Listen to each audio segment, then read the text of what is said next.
नमो अरहन्ताणं नमो अरहन्ताणं नमो अरहन्ताणं।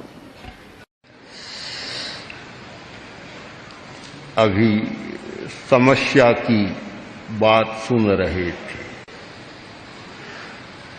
जहां एक से दो हैं वहां समस्या अनिवार्य है। अकेला है तो भी समस्या तो हो सकती है, भीतर की, बाहर की भले न हो, पर दो है वहां तो समस्या का सूत्रपात हो जाता है। तो समस्या है, इस सच्चाई को हम स्वीकार करें और यह संसार समस्या से मुक्त हो जाएगा, यह कल्पना भी करना कठिन काम। समस्या रहेगी और आदमी सुलझाता रहेगा। अंधेरा आएगा, आदमी प्रकाश करता रहेगा। यह तो नहीं हो सकता कि अंधेरा आए नहीं, प्रकृति का नियम है, सूरज गया और अंधेरा हो जाएगा। पर आदमी पुरुषार्थ करता है, प्रयत्न करता है। कभी मोमबत्ती जला लेता है, कभी दिया, कभी लालटेन और कभी बिजली प्रकाश कर लेता है। हमारा पुरुषार्थ रहे कि अंधकार को हम प्रकाश में बदलते रहें। इसलिए हमारा पुरुषार्थ बहुत जरूरी है। और सम्यक पुरुषार्थ हो तो काम भी सारा ठीक हो जाता है। पुरुषार्थ भी सम्यक होना चाहिए। अगर पुरुषार्थ प्रयोजन शून्य हो तो पुरुषार्थ भी निकम्मा हो जाता है। एक रास्ते पर लड़का जा रहा था, उसने देखा एक आदमी तो गड्ढा खोद रहा है और दूसरा फिर मिट्टी डालकर उसको भर रहा है। उसने देखा, बड़ा अजीब लगा कि बिना मतलब का काम, ये खोद रहा है, वह भर रहा है। आया, आकर पूछा, अरे भैया क्या कर रहे हो, क्या कर रहे हो?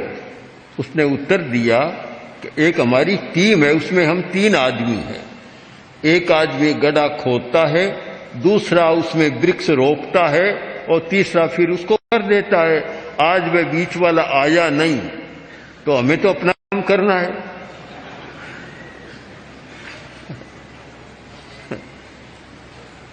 हाँ, तो गड्ढा खोदता जा रहा है, भरता जा रहा है। यह पुरुषार्थ, प्रयोजन शून्य पुरुषार्थ, अर्थहीन पुरुषार्थ सम्यक नहीं है। हमारा पुरुषार्थ सम्यक होना चाहिए, उसका कोई प्रयोजन होना चाहिए।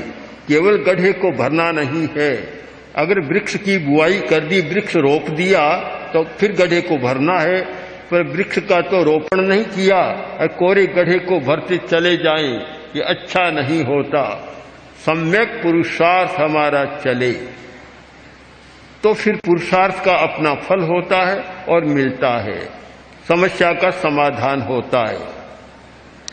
समस्या अनेक प्रकार की होती है। शारीरिक समस्या, मानसिक समस्या, भावात्मक समस्या, परिस्थिति की समस्या। कभी वर्षा न हो तो समस्या और कभी वर्षा अधिक हो तो भी समस्या। दोनों समस्या है। पहले था कि गुजरात में वर्षा नहीं है, समस्या है, और अब सुना कि सूरत में, शहर में पानी आने की समस्या हो रही है। लोगों को सावधान कर दिया, टल गई समस्या पर सावधान कर दिया। तो समस्या से मुक्ति कहाँ हो सकती है? 2-3 आदमी एक सेठ के पास गए, जाकर बोले, सेठ साहब चंदा दो। किस लिए? अकाल है, अकाल के लिए चंदा दो। तो उसने कहा, अरे तुम्हें पता नहीं, 2 दिन पहले भारी वर्षा हो गई। तो कोई बात नहीं, बाढ़ के लिए चंदा। अकाल की भी समस्या है तो बाढ़ की भी समस्या है। अब समस्या से तो कहाँ हमारा छुटकारा मिलेगा? हमारा काम इतना है कि जो भी समस्या आए हम सुलझाते चले जाएं, प्रयत्न करें, निराश होकर और हाथ पर हाथ रखकर बैठे नहीं। हम पूरी समस्या को दो भागों में बांट दें। एक भीतर की समस्या और एक बाहर की समस्या। अपने मन की समस्या, अपने भावों की समस्या भीतर की समस्या है, और बाहर से प्राकृतिक समस्याएं, पारिस्थितिक समस्याएं आती है।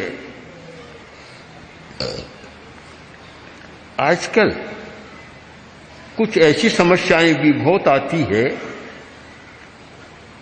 कि एक आदमी दूसरे आदमी के विकास को रोकना चाहता है और उसके लिए कुप्रयत्न करता, प्रयत्न नहीं कुप्रयत्न, भद्दा प्रयत्न करता है, उसको गिराना चाहता है।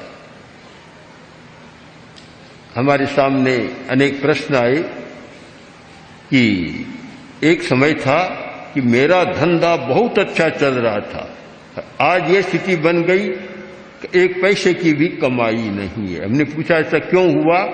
कि जब बहुत अच्छा चल रहा था तो पास की दुकान वाले थे, उन्होंने कोई तांत्रिक प्रयोग करा दिया और फिर मेरा सारा काम ठप हो गया। बात तो अजीब सी लगती है, ऐसा क्यों हो? पर एक ईर्ष्या नाम का तत्व है, ईर्ष्या। जब मनुष्य में ईर्ष्या की वृत्ति हो जाती है तब वह दूसरे के विकास को देख नहीं सकता और उसे गिराने का प्रयत्न करता है। ऐसी समस्याएं भी बहुत आती है। तो हम क्या करें? क्या इन समस्याओं का भी कोई समाधान हो सकता है? क्या शारीरिक, मानसिक और भावात्मक समस्याओं का समाधान हो सकता है?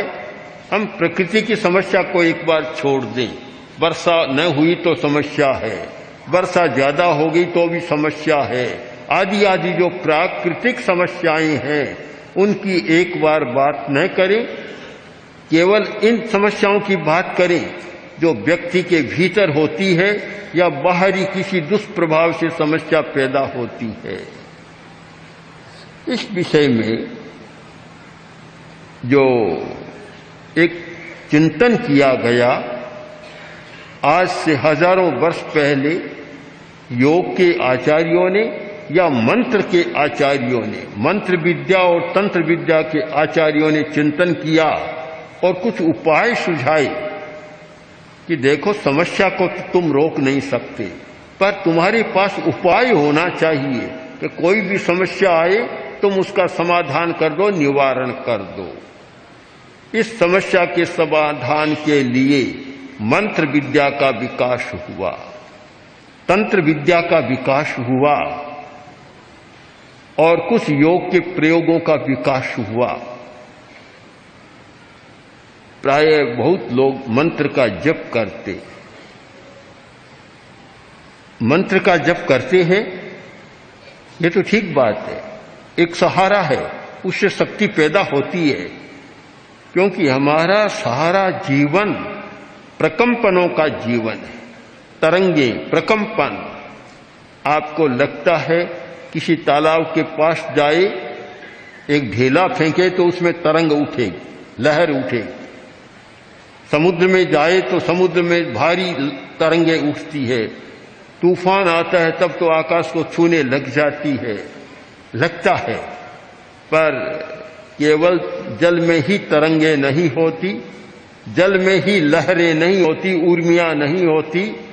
हर मनुष्य के जीवन में भी न जाने कितनी तरंगे हैं, पूरे वातावरण में तरंगे हैं।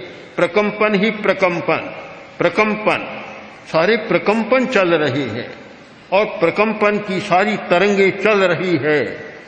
जहां हम बैठे हैं यहां भाषा के परमाणुओं की तरंगे भी प्रवाहित हो रही है, चल रही है। यहां चिंतन के परमाणुओं की तरंगे भी है, यहां हमारे तेजस परमाणुओं की तरंगे भी है। इतना प्रकंपन हो रहा है। यह तो अच्छा है कि हमारी आंखों की शक्ति सीमित है, और ज्यादा शक्ति हो, उनको देखने लग जाए तो आदमी दूसरा काम कर ही नहीं सकता, उनको देखने में ही लग जाए। प्रकृति ने ठीक किया कि सीमा कर दी। तो आंख भी स्थूल को पकड़ती है, सूक्ष्म को नहीं पकड़ती। अगर सूक्ष्म को पकड़ने की शक्ति होती तो आदमी 24 घंटा देखने में भी व्यस्त हो जाता उन तरंगों को, रोटी भी नहीं खा पाता।